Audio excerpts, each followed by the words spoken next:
All right, welcome to another Backroad Reviews, and in this review we're going to go ahead and take a look at the 3500 PSI SIMPSON Power Washer.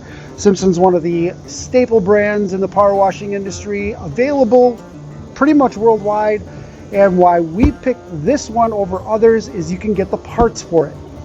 The pumps are easily labeled, it has a very good warranty, and customer service is easy to get a hold of. We've had our fair share of power washers over the years, and not all power washers are the same. We're finally getting a very good brand assembled in the United States with a very nice engine. So let's go ahead and set this up and see what we get.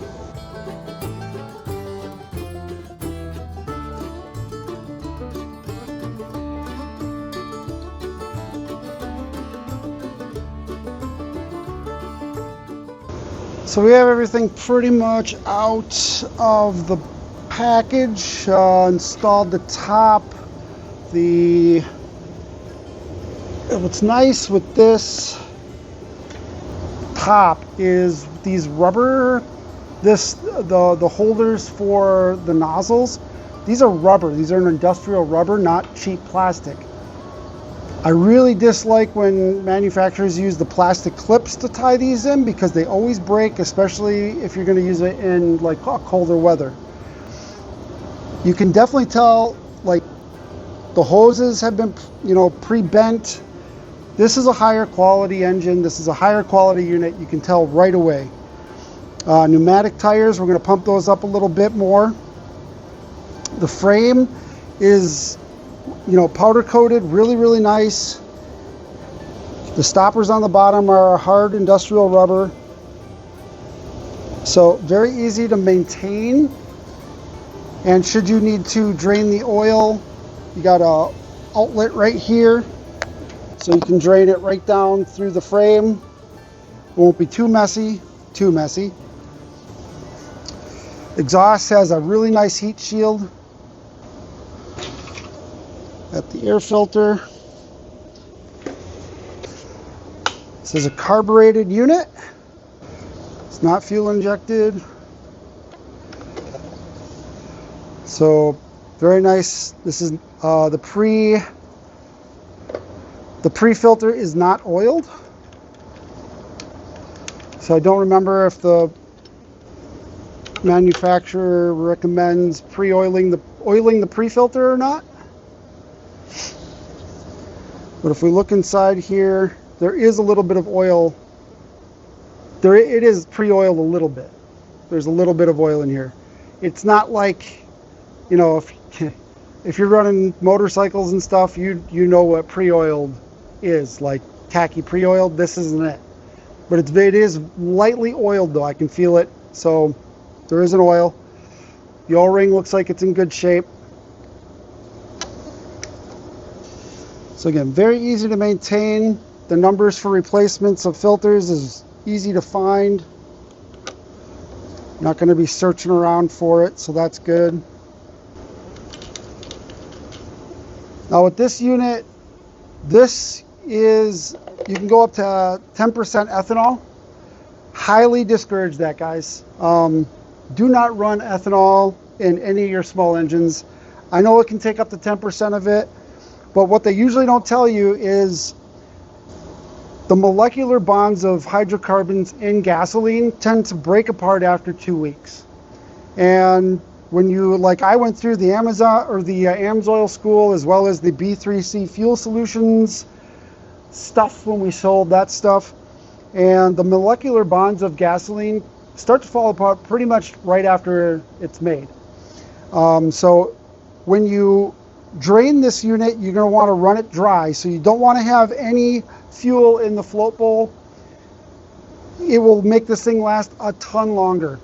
And if you're not going to use it for a little while, actually what I do is I just put fuel saver in all of it. So the mechanic in a bottle or ethanol shield is what I usually run in my gasoline for small engines. It just makes sure that nothing can get gummed up, and that the gasoline doesn't deteriorate real fast at all. That'll hold it for 2 years, up to 2 years. Okay, So the hand nozzle, very nice thick plastic. And there is a safety guard on there as well. So put that on there. Everything's brightly colored. They got QR codes for replacement parts. Just very well thought out. And I don't have any thread tape on there. I'm going to go ahead and put a little bit of thread tape on the end just to be on the safe side. I don't think you're going to need it, but we're going to run that anyway. And that feels a little dry, so I'm going to put a little oil on the quick disconnect. AMSOIL, this is 100% synthetic. If you've never ran AMSOIL before, it's made in Superior, Wisconsin, my home state. I run AMSOIL in all my high performance engines. In my Jeep, they used to have the 1,000,000-mile warranty and that kind of stuff. Probably the best oil you can buy on the market. And this is running 10W30. If you're going to be running it in colder climates, you can go to 5W30. 10W is a pretty wide range though. Yeah, so that's all I got to say about that. So we'll put that in there. Another word of advice for AMSOIL is if you run AMSOIL in your engines, don't switch away from AMSOIL. Like, once you put AMSOIL in, don't put anything else in, because it is a very specific type of blend. And my experience is if you keep switching back and forth between AMSOIL and, let's say, Shell or Mobil 1 or whatever, Royal Purple, you're going to tend to have issues with some of the seals if you keep switching back and forth. So stick with one brand that you're good with. Again, I'm totally sold on AMSOIL. It's made in the United States. It's made in Wisconsin. It employs Americans. That's why I like it. But Royal Purple's that way, I think. There's a couple other brands, so I support American made. And this happens to be one of the best oils you can get. The hose is a really high quality hose, kink resistant. It's made of Morflex, which is a patented rubber and high pressure line. Can run 3,700 PSI through this hose.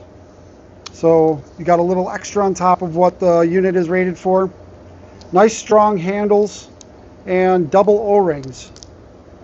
That's what you want to see on a high pressure line. Looks good. All right, we're going to put the oil in, and here's the soap pickup line. So you'll notice that this soap pickup line is actually quite large. You can use a nice 5-gallon bucket for it. A lot of times manufacturers don't give you a large line and you have to go buy more line. It does have a little filter, pre-filter on the end. There's no foam in there though, so it's not going to provide too much of a blockage. So again, high quality, guys. This is definitely, you're getting what you paid. You definitely are getting what you paid for with this unit. So with the right amount of oil in it, what I'm doing is I'm going to make sure this is off. I don't have any gas in here yet, and all we're going to do is just lightly pull on the cord, because what we want to do is get oil to get to the top of the engine. So just by lightly pulling, we spread that oil around. That way we don't have a dry start.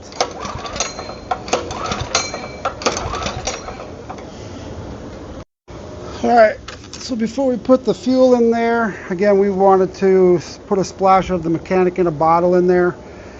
Just keeps everything from getting gunked up. This stabilizes the engine fuel for up to 2 years.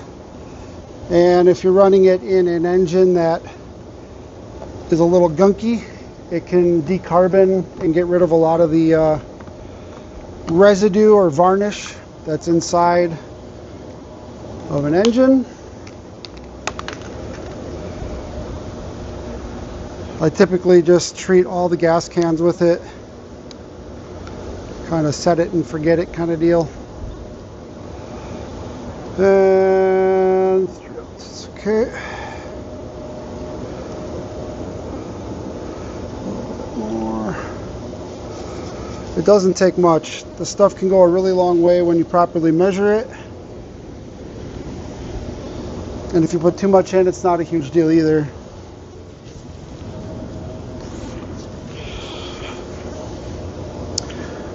Mechanic in a bottle and ethanol shield can be found at some of your finer retailers. A lot of small engine shops carry it, or by going to b3cfuelsolutions.com, I believe is their website. I'll put it down below. Really great folks to work with. We've been using them and carrying their products for, gosh, probably 15 years. Off and on when we have retail stores and such.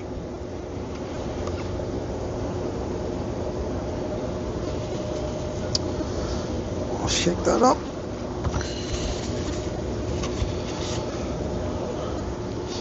Alright, so soap hose.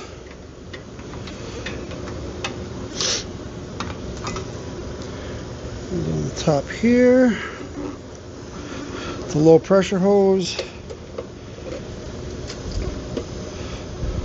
And it has a fuel reserve.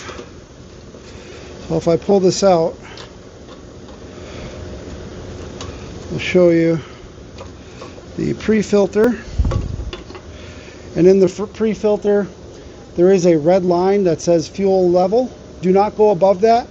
If you go above that and you're moving this thing around, you can get fuel to spill out the vent drain. So you don't want fuel coming out of the vent, obviously, especially on a hot engine where vapors could start on fire. Yada, yada, yada. Safety, safety, safety. Such and such. And if this was hot, you wouldn't be pouring over the hot engine. You want to go over like this. And these little push button jobbers are nice. So you can line it up and then slowly push. So you get a lot less splashing, a lot more control. I don't like these push button ones for the big cans, but for the small cans, it is kind of handy. And like any engine, it needs a break-in period, so I would definitely, if you're going to have a big project where you're going to be doing a lot, let's say you're going to be doing a whole concrete driveway or something, and you're going to be running it for hours and hours, get it where you can run it for a few minutes the weekend before or the week before, and just, run it a few minutes each time. Let it come up to temperature. Try to let those piston rings seat before you put tons of load on it, running lots and lots of hours. It can take it, but to get the most longevity out of this engine, you wanna do a little bit of a break-in. It doesn't say you have to, but that's just engine etiquette. Break it in nicely and it will last a lot longer. Protect your investment and all that jazz.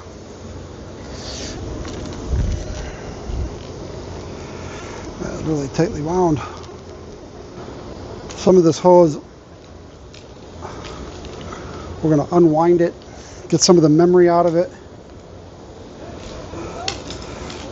If it's wound too tight, you could kink it a little bit. You can also run it in the sun.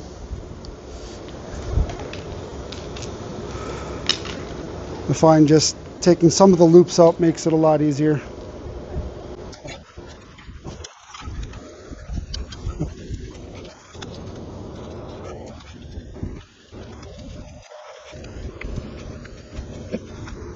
Okay, so we've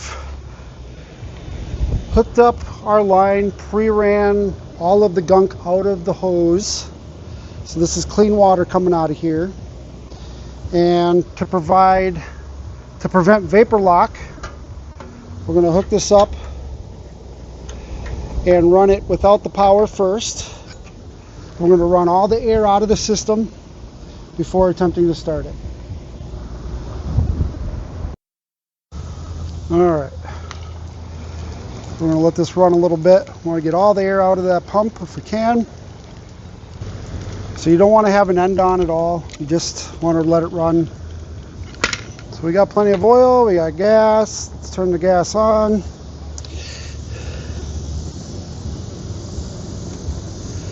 Fuel is on. Choke is on. Turn the unit on. Fuel is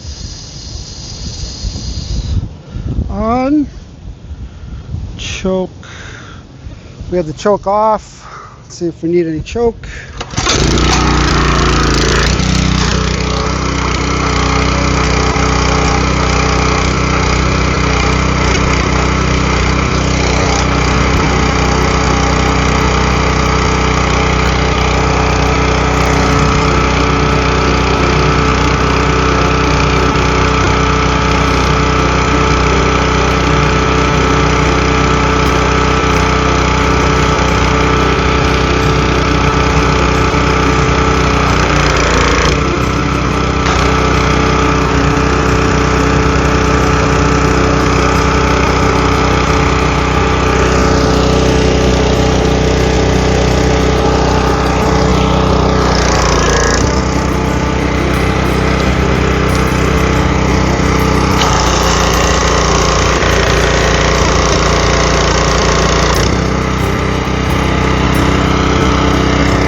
Now when you turn the unit off, it's imperative that you release the pressure out of the line before trying to start it again.